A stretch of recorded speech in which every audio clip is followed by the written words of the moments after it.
आज हम section 18 of income tax ordinance 2001 के बारे में बात करेंगे। सेक्शन 18 हमें बताता है कि कौन से ऐसे कारोबार हैं, कौन से ऐसे काम हैं जिनको करके वहाँ से हासिल की गई इनकम को हम इनकम फ्रॉम बिजनेस कंसीडर करेंगे। यानी सेक्शन 18 इनकम फ्रॉम बिजनेस के बारे में है। सेक्शन 18 हमें ये भी बताता है कि इन कारोबार, इन कामों से हासिल की गई इनकम को हम इनकम फ्रॉम बिजनेस में शुमार करेंगे और पोर्टल पे रिटर्न जमा करवाते वक्त यहाँ से हासिल की गई इनकम को हम इनकम फ्रॉम बिजनेस के खाते में डालेंगे। सेक्शन हमें बताता है कि कोई भी इंडिविजुअल बिजनेसमैन, एओपी में registered person, single membership company वाले, प्राइवेट लिमिटेड कंपनी वाले, wholesaler, dealer, trader, manufacturer, pizza shop, mobile shop, ये वो तमाम लोग हैं जो अपने कारोबार से जो मुनाफा कमा रहे हैं और वो जो मुनाफा है वो चार्जेबल टू टैक्स है। तो ये जो मुनाफा है, ये मुनाफा इनकम फ्रॉम बिजनेस में शुमार किया जाएगा और पोर्टल पे जब हम इनकी रिटर्न सबमिट करवाएंगे तो इनका मुनाफा इनकम फ्रॉम बिजनेस की कैटेगरी में आएगा। सेक्शन हमें बताता है कि कोई भी पर्सन जो कि कारोबार कर रहा है और वो लीगल कारोबार कर रहा है, पाकिस्तान के कानून में अलो है, वहाँ से वो प्रॉफिट्स एंड गेन्स ले रहा है और वो प्रॉफिट एंड जो गेन्स ले रहा है वो बिजनेस करके ले रहा है, तो वो इनकम फ्रॉम बिजनेस की कैटेगरी में आएंगे। इसी तरह कोई प्रोफेशनल सर्विसेज फ्राहम कर रहा है, ट्रेड कर रहा है, सेल ऑफ गुड्स कर रहा है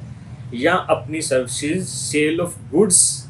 के ज़मरे में फ्राहम कर रहा है, तो वो जो प्रॉफिट, जो अर्निंग कर रहा है वो इनकम फ्रॉम बिजनेस की कैटेगरी में आएगी। इसी तरह अगर किसी पर्सन ने कोई टेंजिबल गुड्स हैं,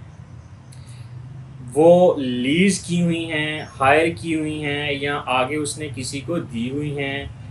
तो वहाँ से वो जो टेंजिबल गुड्स हैं, जो आर्टिकल्स हैं, वहाँ से वो जो अर्निंग कर रहा है वो अर्निंग भी इनकम फ्रॉम बिजनेस के ज़ुमरे में आएगी। इसी तरह सेक्शन हमें ये भी बताता है कि अगर कोई शख्स कोई बेनिफिट ले रहा है या परक्विजिट है और वो बेनिफिट परक्विजिट जो है वो ट्रांसफ़र टू मनी है, यानी कन्वर्टेबल टू मनी है और उसकी एक मॉनेटरी वैल्यू है और वो जो बेनिफिट है वो भी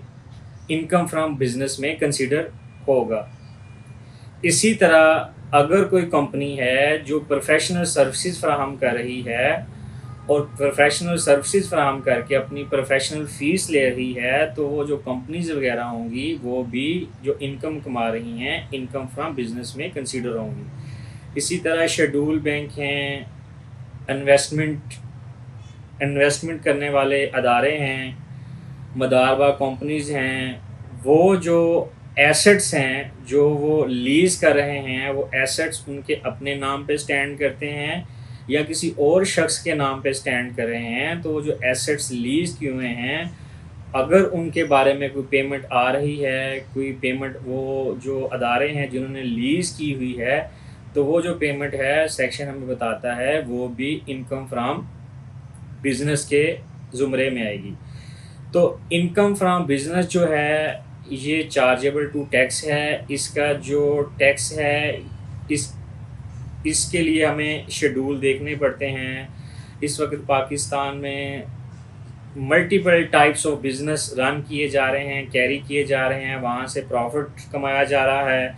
कौन सा बिज़नेस जो है इसके ऊपर कौन सा शेड्यूल लगता है, स्लैब रेट क्या है, तो हर बिज़नेस के ऊपर स्लैब रेट अलग है। मैन्युफैक्चरर, ट्रेडिंग, शॉप्स, मोबाइल, तरह तरह के कारोबार हैं, तो कौन सा बिज़नेस जो है उसके ऊपर टैक्स रेट कितने % लगेगा, कौन सी डिवीज़न अप्लाई करेगी। इसके लिए हमें इनकम टैक्स शेड्यूल देखना पड़ते हैं, इनकम टैक्स डिवीज़न देखना पड़ती है। डिवीज़न में जाके हम देखते हैं कि इस कारोबार पे इतने % जो है टैक्स लगेगा और इस तरह के तरीके से लगेगा।